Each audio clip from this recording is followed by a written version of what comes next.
Je le sais, on gosse avec notre gestion, mais c'est super important d'en faire, puis on va t'expliquer dans le fond l'impact que la gestion a sur le cerveau. Oui, avant de t'expliquer par exemple l'impact que la gestion va avoir sur chacune des parties, on va juste t'expliquer euh, pas le fonctionnement, mais à quoi chacune de ces parties-là sert en soi. C'est quoi leur rôle finalement?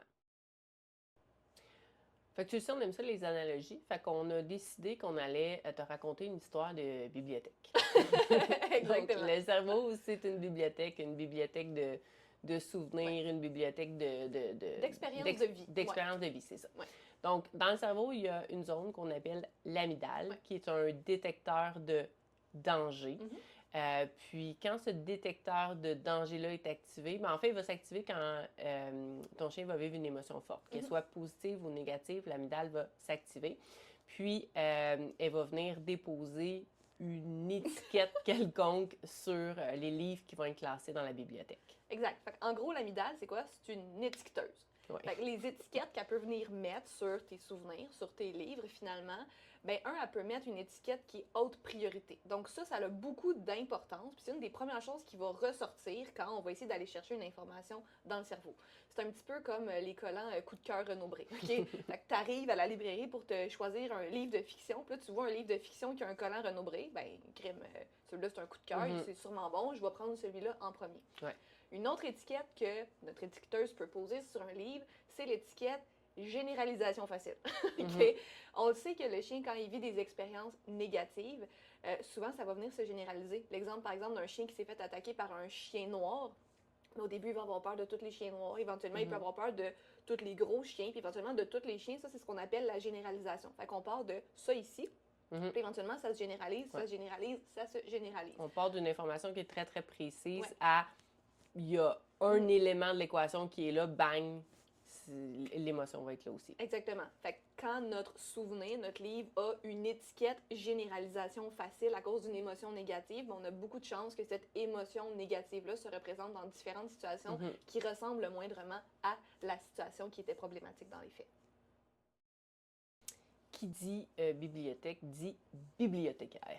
Donc, ça Ils nous, ont toutes prend, des lunettes. ça nous prend une bibliothécaire. Ouais. Et la bibliothécaire, c'est l'hippocampe, en fait. Ouais. Donc, elle va juste s'assurer qu'elle va classer l'information adéquatement aux bonnes places dans le cerveau. Exactement. Ça veut dire que si notre amygdale s'était activée, puis que notre souvenir, notre expérience de vie a un tag coup de cœur Renaud-Bré, ben celui-là, il va être mis de l'avant. Donc, c'est vraiment un des plus importants. Après ça, l'autre chose qu'elle va regarder, c'est, bon, mais combien de fois ce souvenir-là ou cette expérience-là est emprunté. Fait que si on revient à notre principe de la bibliothèque, plus souvent un livre est emprunté. Fait qu'aussitôt qu'il revient, il y a quelqu'un d'autre qui part avec. Il revient, il y a quelqu'un d'autre qui part avec. Fait que s'il y a beaucoup de roulements, quand c'est rendu une habitude, là. C'est ça, c'est de haute importance. Fait que là, on va le mettre dans une bibliothèque qui est en avant. Fait qu'on a les coups de cœur. Après ça, on a les souvenirs qui sont utilisés les plus souvent. Après ça, on a les autres souvenirs qui sont en arrière, qui sont un peu moins importants, mais qui existent quand même. Puis après ça, on a les souvenirs archives. oubliés. OK? Les archives. Ça, là, il n'y a jamais personne qui loue ça. Ça fait 10 ans que c'est dans le fond d'une bibliothèque, dans le fond. Puis là, il n'y a jamais personne qui me le demande. Bon, mais lui, on va le mettre dans une boîte dans le fond du sous-sol. Puis à la limite, on ne se souvient plus trop. Il est encore là. Il existe encore, puis ça se peut que maintenant, il décide qu'il ressort de là. Mais plus il est loin, moins on a de chances d'aller le récupérer, on va dire, par accident. Dans la vie, l'humain, en général, est stressé. Et pressé. Et pressé, Ouais. OK? Fait que si on peut prendre des raccourcis, c'est parfait. Puis quand on rentre dans une bibliothèque, si on cherche un sujet en particulier, on veut s'informer sur les éléphants roses, ben on peut s'asseoir à l'ordinateur puis faire une recherche ou on peut demander à la bibliothécaire qu'elle nous sorte le livre des éléphants roses, qui a le plus souvent sorti ou qui a une étiquette coup de cœur. En gros, notre ordinateur, ça, c'est notre cortex préfrontal. Le cortex préfrontal, c'est lui qui sert finalement à réfléchir, à prendre une décision. Fait que ce qu'on veut dire par là, c'est que quand tu arrives à la bibliothèque puis que tu vas choisir juste ce qui ressort le plus souvent ou ce qui est un coup de cœur, ben c'est généralement des choses qui vont être un petit peu plus haute importance. Fait que généralement, c'est des choses qui vont avoir été associées à des expériences négatives. Versus si tu vas t'asseoir à l'ordinateur puis que tu fais ta recherche, l'ordinateur, lui, va te sortir toutes les options possibles qu'il y a dans ta bibliothèque. Fait qu'il soit en avant, en arrière, puis même dans l'archive, tu vas le savoir. Puis tu peux prendre le temps de t'arrêter, puis réfléchir, puis décider, OK, lequel là-dedans je vais aller prendre, puis convient le mieux à mes besoins en ce moment. Ouais.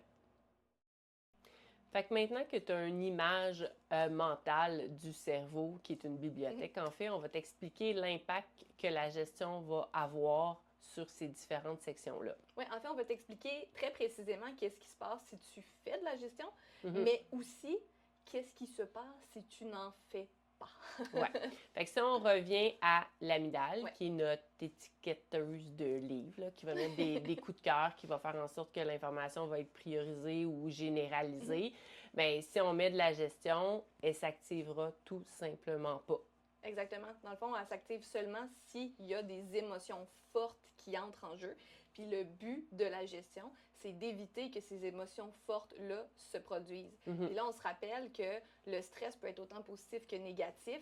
C'est exactement le même principe au niveau de l'amygdale qui va autant réagir aux émotions fortes positives que négatives. Donc oui, on va faire de la gestion, par exemple, pour la réactivité en laisse, mais un chien qui a des réactions excessives, par exemple, quand les visiteurs arrivent, bien, cette histoire-là, cette émotion-là, ce comportement-là que le chien donne va avoir une association aussi plus forte dans le cerveau. Donc, c'est pour ça qu'on veut aussi mettre de la gestion sur les émotions fortes, positives. Exactement.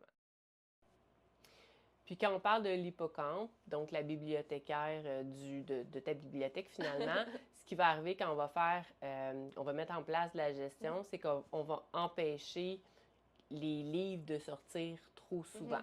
Donc, ça va enlever un genre de priorité à ces livres-là, si on veut. Oui, on se rappelle que plus souvent le livre est emprunté à la bibliothèque, plus la bibliothécaire a des chances de te le proposer quand tu viens chercher ce type d'informations-là.